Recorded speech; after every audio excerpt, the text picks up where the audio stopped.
किस तरह से वो आप पर भरोसा करें, क्योंकि आए दिन यही होता है कि जो भी जनप्रतिनिधि होता है वो आता है, आश्वासन देता है और गुम हो जाता है। विवेकानंद संघर्ष का नाम है। साथ दे करके, समर्थन दे करके जिला परिषद के रूप में हमारी माता जी उर्मिला देवी जी को भारी बहुमत दे करके विजयी बनावें और फिर विवेकानंद को याद करें। आपके लिए समर्पित रहेगा। सड़कों पर, खलियानों पर, मजदूरों के अरमानों पर जुल्म किया है किसने किसके साथ। गांव की बात मेरे साथ। विवेकानंद जी आज हमारे साथ उपस्थित है, इसी में आपका स्वागत है। बहुत बहुत धन्यवाद। आरबीसी चैनल एवं आरबीसी चैनल के दर्शकों को भी मेरा बहुत बहुत धन्यवाद, प्रणाम। सबसे पहला सवाल मेरा कि आप भ्रमण कर रहे हैं, कई रोज से भ्रमण कर रहे हैं और अब भ्रमण का जो सिलसिला है वो अंततः अब थमने वाला है। क्या समस्याएं देखने को मिल रही हैं आपको क्षेत्र में? देखिए, क्षेत्र में आज कई महीनों से, तकरीबन 1.5 सालों से मैं क्षेत्र में डोर टू डोर भ्रमण कर रहा हूँ। तो मुझे समस्या जो देखने को मिलता है डेली, रोड की समस्या, स्वास्थ्य की समस्या, शिक्षा की समस्या, आवास की समस्या, या ये कह ले कि हर गांव में जिनको वृद्धा पेंशन मिलना चाहिए, ऐसी समस्याएं अनेक हैं। अभी कुछ दिनों से बिजली की समस्या हमारे यहाँ काफ़ी गंभीर बनी हुई है, लेकिन एक भी प्रतिनिधि इस पे आवाज़ नहीं उठा रहे हैं। तो ये समस्या अनेक है। हमें लगता है कि इस पे काम करने की आवश्यकता है और मैं इसको हमेशा से एक आवाज़ दिया हूँ और आगे भी इस समस्याओं पे मेरी आवाज़ बुलंद रहेगी। देखिए, अगर प्रखंड से अपार समर्थन मिलता है और जिला परिषद हमारी माता जी के रूप में अगर बनती हैं, तो इस प्रखंड में जो मूलभूत समस्या है, हर एक गांव की बात कर ले, रोड की समस्या है, बिजली की समस्या है, पानी की समस्या है। बिजली में यूँ कह ले तो पूरे प्रखंड में सरकारी अफसरों के द्वारा भ्रमित करके डबल कनेक्शन कर दिया गया है। उन तक पहुंचने नहीं जाता है लोग। मैं जब गांव का भ्रमण करता हूं तो ऐसी समस्या हमारे पास आती है और मैं इस समस्या को लेकर के काफ़ी चिंतित रहता हूं और इस समस्या को लेकर के मैं आगे भी बढ़ा, उसकी प्रक्रिया चल रही है, आश्वासन मिला है। तो इन सब समस्या पे काम करने की आवश्यकता है। स्वास्थ्य के क्षेत्र में कितना है आपका ये इलाका महफूज, या किन परेशानियों से जूझना पड़ता है? क्या देखने को मिल रहा है आपके क्षेत्र भ्रमण के दौरान? किस तरह की शिकायत है लोगों की? स्वास्थ्य में शिकायत जो बहुत ही गंभीर है। हमारा प्रखंड स्वास्थ्य में काफ़ी लचर है। आप सरकारी हॉस्पिटल की बात कर ले तो कोई सुविधा नहीं है, डॉक्टर नहीं बैठते हैं, सही से इलाज नहीं हो पाता है, दवा उपलब्ध नहीं है, एम्बुलेंस उपलब्ध नहीं है, किसी गांव में एम्बुलेंस जाने के लिए रास्ता नहीं है। तो इस सब समस्याओं पे काम करने की आवश्यकता है। हमारे प्रखंड में एक भी महिला डॉक्टर नहीं है, जबकि इतना बड़ा इलाका है। इलाका इतना बड़ा है, इतना बड़ा रात्रि सुविधा नहीं है और हर दिन हमारे प्रखंड में जो समस्या है उस स्वास्थ्य के ऊपर काफ़ी लचर है। जैसे तैसे हमारे यहाँ स्वास्थ्य की व्यवस्था चल रही है, तो इस पे काम करने की आवश्यकता है और मैं हमेशा से प्रयास किया हूँ कि इस पे अगर मुझे इस पोजीशन पे लाया गया तो इसको मैं दूर करने का काम करूँगा।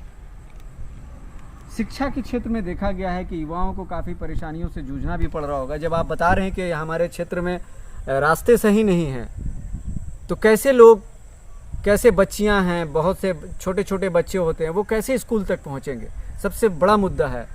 लेकिन इस विश्वास के साथ आप जो विश्वास की बात कर रहे हैं, किस तरह से वो आप पर भरोसा करें, क्योंकि आए दिन यही होता है कि जो भी जनप्रतिनिधि होता है वो आता है, आश्वासन देता है और गुम हो जाता है। विवेकानंद आश्वासन का नाम नहीं है,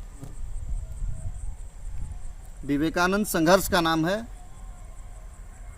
और जो भी समस्या हमारे पास आया है, मैं चाहता हूं कि अंततः इस समस्या का निराकरण हो, और कई समस्याओं का निराकरण भी किया हूं। मैं ये सोच करके किसी समस्या का हल नहीं करता हूं कि मुझे वोट मिले, या वोट का राजनीति का जो है सो की समस्या का ये हम एजेंडा बनाते हैं। ऐसी कोई भावना नहीं है।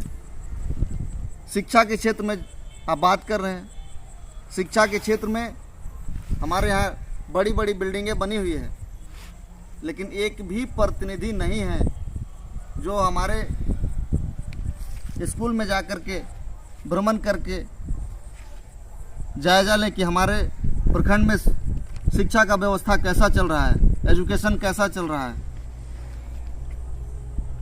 तो मुझे लगता है कि प्रखंड में सिलसिलेवार तरीके से पूरे प्रखंड में इस व्यवस्था को कायम करने के लिए हम लोगों की आगे आने की ज़रूरत है। खास करके युवाओं को आने की ज़रूरत है। हाँ, आपके अनुसार बिल्कुल बिल्कुल बिल्कुल युवाओं को आने की ज़रूरत है, क्योंकि अभी तक देखा जाता है कि युवाओं को सिर्फ रैलियों में पूछा जाता है। चुनाव का रैली है, इस दिन नौजवानों को जमा होना है, बाइक रैली है, इस दिन आना है। तो मेरी अपील रहेगी, इस बार तो आपका भाई खड़ा है, तो आप पीछे क्यों हैं? आपको बढ़ चढ़ करके इसमें हिस्सा लेने की ज़रूरत है, क्योंकि इस बार कोई प्रतिनिधि नहीं, आपका भाई खड़ा है। तो आपकी ज़रूरत पड़ी है, और आप तमाम नौजवानों को इस बात पे गौर करने की आवश्यकता है कि जितना संघर्ष मैंने किया है इस प्रखंड के लिए, आप लोगों की ताकत मिली तो आगे भी इस राह को बहुत दूर तक ले जाऊंगा, और आप सभी की इस प्रखंड में अहम भूमिका हो जाएगी। या ब्लॉक की बात कर ले, थाना की बात कर ले, या जिला की बात कर ले, आप बेखौफ होकर के पदाधिकारियों से सवाल कर सकते हैं, अपना हल, समस्याओं का हल करा सकते हैं। इस पे हमारी मेन फोकस रहेगी। क्या संदेश होगा आपका आपके क्षेत्रवासियों के लिए अंत में? क्षेत्रवासियों के लिए यही संदेश है कि एक युवा भाई विवेकानंद प्रखंड में काफ़ी दिनों से संघर्ष कर रहा है, और मैं जनता के लिए समर्पित हूँ, जनता के लिए बना हूँ। तो मुझे अपील यही रहेगी जनता से कि मैं जितना संघर्ष किया हूँ, हमें नहीं लगता है कि जो प्रतिनिधि अभी संघर्ष नहीं कर रहे हैं, तो मैं एक कल्पना कैसे कर सकता हूँ कि चुनाव जीतने के बाद वो आप तक पहुँचेंगे। तो मेरा जो डोर टू डोर कैंपेन है वो काफ़ी प्रभावित किया हुआ है जनता के बीच।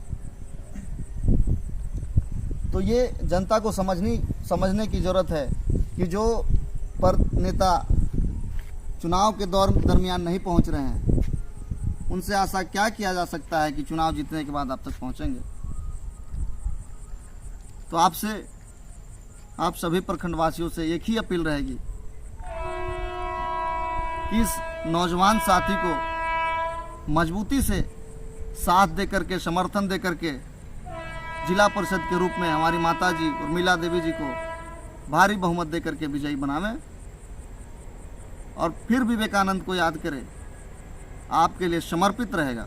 अभी हमारे साथ विवेकानंद जी थे, अपनी माता उर्मिला देवी जी के लिए लोगों से रूबरू हो रहे थे, और उनके प्रचार प्रसार में ये दिन रात कैंपेनिंग कर रहे हैं। यही नहीं, क्षेत्र का सारा भ्रमण ये पूर्व से भी करते रहे हैं, और कई लोगों के दुख सुख में भी शामिल होते रहे हैं। तो बने रहिए आरबीसी चैनल पर, हम कराते रहेंगे आपको हर हकीकत से रूबरू।